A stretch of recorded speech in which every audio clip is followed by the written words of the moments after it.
Hello everyone, welcome to our channel. ఈరోజు అన్ని news పేపర్లలో వచ్చినటువంటి జాబ్ రిలేటెడ్ న్యూస్ ఆర్టికల్స్ ఒకసారి చూస్తున్నట్లయితే ఫ్రెండ్స్, దానికంటే ముందు ఇంకెవరైనా మన ఛానల్ సబ్స్క్రైబ్ చేసుకున్నట్లయితే దయచేసి మన ఛానల్ సబ్స్క్రైబ్ చేసుకుని మీకు పూర్తి సపోర్ట్ను తెలియజేయాలని కోరుకున్నా. ఫ్రెండ్స్, ఈరోజు న్యూస్ పేపర్లలో వచ్చినటువంటి న్యూస్ ఆర్టికల్స్ వివరాలకి వెళ్ళినట్లయితే ఆంధ్రజ్యోతి న్యూస్ పేపర్లో మేము వస్తే ఏటా డిఎస్సి అని ఒక మెయిన్ హెడ్డింగ్తో ఒక ఆర్టికల్ అయితే రాయడం జరిగింది. జగన్ 4 ఏళ్ళు పడుకొని టీచర్ ఉద్యోగాలపై దగ అని ఇక్కడ లోకేష్ అని మనకి ఇక్కడ ఆర్టికల్ అయితే రాయడం జరిగింది. ఇక్కడ అసలు మనం పూర్తి వివరాలు కూడా చూడొచ్చు. టీడీపీ గెలిచాక ఏటా డిఎస్సి, జగన్ 4 ఏళ్ళు పడుకొని టీచర్ ఉద్యోగాలపై దగ అని లోకేష్ అని ఇక్కడ మనకు రాయడం జరిగింది. ఒకసారి మనం న్యూస్ వివరాలు చూసినట్లయితే టీడీపీ జనసేన ప్రభుత్వం ఏర్పడితే ఏటా డిఎస్సి నిర్వహిస్తామని టీడీపీ జాతీయ ప్రధాన కార్యదర్శి అయినటువంటి లోకేష్ ప్రకటించడం జరిగింది. గురికో ప్యాలెస్ కట్టుకున్న జగన్ ఉత్తరాంధ్రకు ఏం చేశాడని నిలదీశారు. తామొచ్చాక ఈ ప్రాంతం నుంచి వలసలు లేకుండా చేస్తామని స్పష్టం చేశారు.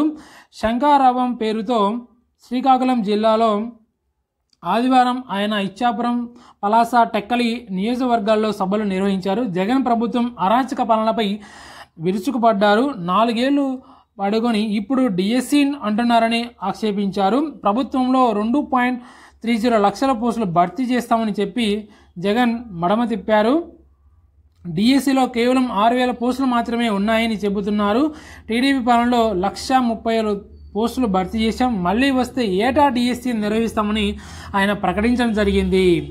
టీడీపీ గెలిచాక ఏటా డిఎస్సి నిర్వహిస్తామని నిన్న జరిగినటువంటి సమావేశంలో లోకేష్ వచ్చేసి ప్రకటించడం జరిగింది. దానికి సంబంధించిన ఒక ఆర్టికల్ అయితే రాయడం జరిగింది. అదేవిధంగా మనకు ఆంధ్రప్రభ న్యూస్ పేపర్లో అప్రెంటిస్ విధానం రద్దు చేయాలని ఒక ఆర్టికల్ అయితే రాయడం జరిగింది. టీచర్ల నియామకంలో అప్రెంటిస్ విధానాన్ని రద్దు చేయాలని రాష్ట్ర జాతీయ ఉపాధ్యాయ పరిషత్ రాష్ట్ర ప్రధాన కార్యదర్శి ఎండి షరీఫ్ అధికార ప్రతినిధి వీరబ్రహ్మం ఆదివారం ఒక ప్రకటనలో ప్రభుత్వాన్ని విజ్ఞప్తి చేశారు. 2024 డిఎస్సి ద్వారా నియమించబడే టీచర్లకు అప్రెంటిస్ విధానం వర్తింప చేస్తామని ఉత్తర్వులు ఇవ్వడం తగదన్నారు. వారికి పూర్తి వేతనం కల్పిస్తూ సవరణ ఉత్తర్వులు ఇవ్వాలని కోరారు. అప్రెంటిస్ విధానం రద్దు చేయాలని టీచర్ నియామకంలో వీళ్ళైతే కోరడం జరిగింది. దానికి సంబంధించిన ఒక న్యూస్ ఆర్టికల్ అయితే మనకి ఇక్కడ రాయడం జరిగింది. అదేవిధంగా నేడే డిఎస్సి నోటిఫికేషన్ 22 వరకు దరఖాస్తులు మనకు ఆంధ్రజ్యోతి న్యూస్ పేపర్లో ఒక ఆర్టికల్ అయితే రాయడం జరిగింది. ఉపాధ్యాయ పోస్టుల భర్తీకి ప్రభుత్వం సోమవారం డిఎస్సి నోటిఫికేషన్ జారీ చేయనుంది. 6,100 ఖాళీలను ఈ నోటిఫికేషన్ ద్వారా భర్తీ చేయనున్నారు. షెడ్యూల్ ప్రకారం సోమవారం నుంచి ఈ నెల 22 వరకు దరఖాస్తులను స్వీకరించున్నారు. మార్చి 15 నుంచి 30 వరకు డిఎస్సి పరీక్షలు జరుగుతాయి. ఏప్రిల్ 7న తుది ఫలితాలు విడుదల చేస్తారని మనకి ఇక్కడ ఈ యొక్క న్యూస్ ఆర్టికల్లో వివరాలు వచ్చేసి రాయడం జరిగింది. ఫ్రెండ్స్, ఈరోజే డిఎస్సి నోటిఫికేషన్ అంటే ఫిబ్రవరి 12వ తారీఖున డిఎస్సి నోటిఫికేషన్ వచ్చేసి విడుదల చేయబోతున్నారు. దానికి సంబంధించిన న్యూస్ ఆర్టికల్ రాయడం జరిగింది. మనకు ఇక ఇన్ఫర్మేషన్ వచ్చేసి ఇక న్యూస్ ఆర్టికల్ ద్వారా మనకి తెలియజేయడం జరిగింది. ఫ్రెండ్స్, అదేవిధంగా మనకి ఇక్కడ చూస్తున్నట్లయితే ఫ్రెండ్స్, నేటి నుంచి డిఎస్సి అర్జీలని 21 వరకు ఆన్లైన్లో పరీక్ష చెల్లింపని నిరుద్యోగుల నిరసన బాట అని మనకు విశాలాంధ్ర న్యూస్ పేపర్లో ఒక ఆర్టికల్ అయితే రాయడం జరిగింది. ఇక్కడ రాష్ట్రంలో ఉపాధ్యాయ పోస్టుల భర్తీకి సంబంధించి ఈ నెల 12వ తేదీ నుంచి డిఎస్సి పరీక్ష చెల్లింపు దరఖాస్తు ప్రక్రియ ప్రారంభం కానుంది. డిఎస్సి నియామకాలకు పూర్తిస్థాయి నోటిఫికేషన్ సోమవారం విడుదల కానుంది. టెట్ డిఎస్సి పరీక్ష షెడ్యూల్ను ఇటీవల ప్రభుత్వం ప్రకటించిన సంగతి విదితమే. డిఎస్సి నోటిఫికేషన్లో మొత్తం ఉపాధ్యాయ పోస్టులు, జిల్లాల వారీగా ఖాళీలు, అభ్యర్థుల వయోపరిమితి సడలింపు తదితర అంశాలపై స్పష్టత రానుంది. ఈ నెల 27 వరకు డిఎస్సి ద్వారా భర్తీ చేయబోయే వివిధ ఉపాధ్యాయ పోస్టులకు ఫీజు చెల్లింపునకు గడువు విధించారు. ఈ నెల 12 నుంచి 22 తేదీ వరకు లోగా అభ్యర్థులు దరఖాస్తు చేయాలి. ఇక్కడ దరఖాస్తు చూస్తున్నట్లయితే డిఎస్సి ఈ నెల 12 నుంచి 22 వరకు తేదీ అప్లై చేసుకోవచ్చు. మార్చి 15 నుంచి 30 తేదీ వరకు పరీక్షలు నిర్వహిస్తారు. కాగా డిఎస్సి పోస్టులు పెంచాలంటూ నిరసనలు రోజురోజుకు ఉధృతమవుతున్నాయి. అతి తక్కువ పోస్టులతో డిఎస్సి ఇవ్వడంపై నిరుద్యోగులు ఆగ్రహం వ్యక్తం చేస్తున్నారు. ఈ డిఎస్సిలో రాష్ట్ర వ్యాప్తంగా ఎస్జిటి పోస్టులు కేవలం 1,728 పోస్టులకే అవకాశం ఉందని, ఇందులో తూర్పుగోదావరి, పశ్చిమ గోదావరి, కృష్ణా, గుంటూరు, ప్రకాశం, నెల్లూరు జిల్లాలో ఎస్జిటి పోస్టులు 0గా ఉన్నాయని, భాషా పండిత పోస్టులు సంచిత స్థానం కల్పించలేదు. దాదాపు 5 ఏళ్ల నుంచి డిఎస్సి నోటిఫికేషన్ రాకపోవడంతో ఉపాధ్యాయుల నిరుద్యోగుల పరిస్థితి దయనీయంగా మారిందని, వాస్తవంగా 30,000 పైగా పోస్టులు ఉన్నప్పటికీ వాటిని చూపకుండా ప్రభుత్వం ఎన్నికల తైలంగా డిఎస్సి ఇవ్వడంపై నిరుద్యోగులు ఆందోళన చెందుతున్నారని, ఎక్కడికక్కడే అధికార పార్టీ ఎమ్మెల్యేలను అడ్డుకున్నారని, ఇటీవల తాడికొండలో మాజీ హోంమంత్రి మేకతోటి సుచరిత కారును డిఎస్సి అభ్యర్థులు అడ్డగించి అభ్యర్థుల వయోపరిమితి పెంచాలంటూ నినాదించారు. మొక్కుబడిగా డిఎస్సి ఇచ్చి జగన్ సర్కారు తమను పెట్టేందుకు ప్రయత్నిస్తోందని మండిపడుతున్నారు. తక్షణమే వయో పరిమితి కాలాలను పెంచాలని వీళ్ళందరూ వచ్చేసి డిమాండ్ చేస్తున్నారని మనకి ఈరోజు ఇక్కడ విశాలాంధ్ర న్యూస్ పేపర్లో మనకు నేటి నుంచి డిఎస్సి అర్జీలు 21 వరకు ఆన్లైన్లో పీజీ చెల్లింపులు నిరుద్యోగులు నిరసన బాటని ఈ విధంగా మనకు న్యూస్ ఆర్టికల్ రాసి మనకు ఇక ఇన్ఫర్మేషన్ వచ్చేసి మనకు తెలియజేయడం జరిగింది ఫ్రెండ్స్.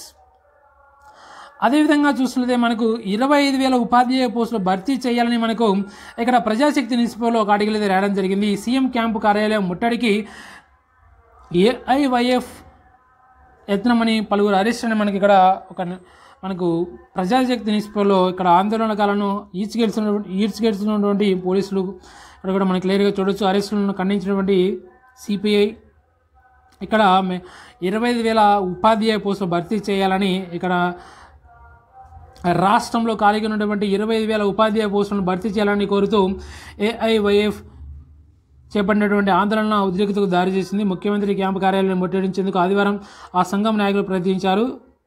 విజయవాడలోని రాష్ట్ర అతిథి గృహం నుంచి ప్రదర్శనకు బయలుదేరినటువంటి ఏఐవైఎఫ్ నేతలను పోలీస్ కమిషనర్ బంగ్లా వద్ద పోలీసులు అడ్డుకున్నారని మనకు ఇక్కడ న్యూస్ ఆర్టికల్లో మనకు రాయడం జరిగింది ఫ్రెండ్స్. 25,000 ఉపాధ్యాయ పోస్టులు భర్తీ చేయాలని వీళ్ళందరూ వచ్చేసి ఆ సీఎం కార్యాలయానికి ముట్టడికి ప్రయత్నం చేయడం జరిగింది. దానికి సంబంధించిన న్యూస్ ఆర్టికల్ అయితే మనకి ఇక్కడ రాయడం జరిగింది మనకు ప్రజాశక్తి న్యూస్ పేపర్లో. అదేవిధంగా చూస్తున్నదే ఫ్రెండ్స్ ఇక్కడ కేంద్రం శుభవార్త చెప్పడం జరిగింది. మనకు 13 ప్రాంతీయ భాషల్లో కానిస్టేబుల్ పరీక్ష కేంద్ర హోంమంత్రిత్వ శాఖ వెల్లడి. తెలుగులోను రాయచని ప్రకటన. 20 నుంచి మార్చి 7 వరకు నిర్వహణ. పరీక్ష రాయనున్నటువంటి 48 లక్షల మంది అభ్యర్థులు ఎస్ఎస్సి జీడీ అభ్యర్థులకు ఈ నెల 20 నుంచి మార్చి 7 వరకు పరీక్షలు ఎస్ఎస్సి జరగబోతున్నాయి. దాదాపు 48 లక్షల మంది అభ్యర్థులు ఈ యొక్క ఎగ్జామ్స్కు హాజరు కాబోతున్నారు. అయితే ఈ యొక్క ఎస్ఎస్జిడి ఎగ్జామ్ అనేది 13 ప్రాంతీయ భాషల్లో కానిస్టేబుల్ పరీక్షను నిర్వహించబోతున్నారు. దానికి సంబంధించిన అప్డేట్ మనకి ఈరోజు ఇక్కడ మనకు ఆంధ్రప్రభ న్యూస్ పేపర్లో రాయడం జరిగింది. నిరుద్యోగులకు కేంద్రం శుభవార్త. 13 ప్రాంతీయ భాషల్లో కానిస్టేబుల్ జీడీ పరీక్ష కేంద్ర హోంమంత్రిత్వ శాఖ వెల్లడి. తెలుగులోను రాయించిన ప్రకటన. 20 నుంచి మార్చి 7 వరకు నిర్వహణ. పరీక్ష రాయనున్నటువంటి 48 లక్షల మంది అభ్యర్థులని మనకి ఇక్కడ ఆంధ్రప్రభ న్యూస్ పేపర్లో ఈ యొక్క ఎస్ఎస్సి జీడీ ఎగ్జామ్ సంబంధించినటువంటి అప్డేట్స్ మనకు ఈ యొక్క న్యూస్ ఆర్టికల్ ద్వారా మనకు వచ్చేసి ఈ యొక్క ఇన్ఫర్మేషన్ వచ్చేసి మనకు తెలియజేయడం జరిగింది ఫ్రెండ్స్. ఇది ఫ్రెండ్స్ ఈరోజు అన్ని న్యూస్ పేపర్లలో వచ్చినటువంటి జాబ్ రిలేటెడ్ న్యూస్ ఆర్టికల్స్ వివరాలు ఫ్రెండ్స్. ముఖ్యంగా ఏటా డిఎస్సి మేమొస్తే ఏటా డిఎస్సి అదేవిధంగా డిఎస్సి గురించే ఎక్కువ అప్డేట్స్ ఈరోజు మనకు రావడం జరిగింది. అదేవిధంగా ఎస్ఎస్సి జీడీకి సంబంధించినటువంటి అప్డేట్స్ కూడా రావడం జరిగింది ఫ్రెండ్స్. ఇది ఈరోజు అన్ని న్యూస్ పేపర్లో వచ్చినటువంటి ప్రధానమైనటువంటి జాబ్ రిలేటెడ్ న్యూస్ ఆర్టికల్స్. మరిన్ని వివరాల కోసం అదేవిధంగా మరిన్ని అప్డేట్స్ కోసం మన ఛానల్ వచ్చేసి డైలీ వాచ్ చేస్తుండండి. రెగ్యులర్గా మన ఛానల్ను ఫాలో అవుతున్నాను ఫ్రెండ్స్. మరొక వీడియోతో మరొక అప్డేట్తో మళ్ళీ కలుద్దాం friends. Okay, thank you for everyone.